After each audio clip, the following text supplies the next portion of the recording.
ప్రభు పేరిట వచ్చువాడు జయము జయము, ఓసన్నా జయము, ఓసన్నా జయము.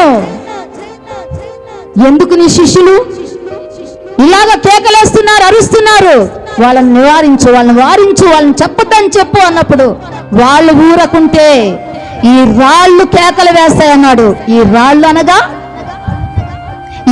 అనగా ప్రకృతి అంతా కూడా ఆయన్ని స్తుతిస్తాదంట.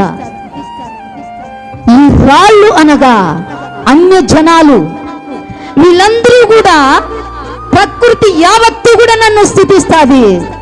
వీరిని నువ్వు గమనమని చెప్తే వాళ్ళని అరవకుండా చేసే ఈ ప్రకృతే నన్ను స్తుతిస్తాది. స్తుతించేటటువంటి ధన్యత ఈ ప్రకృతికి కలుగుతుంది. ఏళ్ళను వారిస్తున్నావా?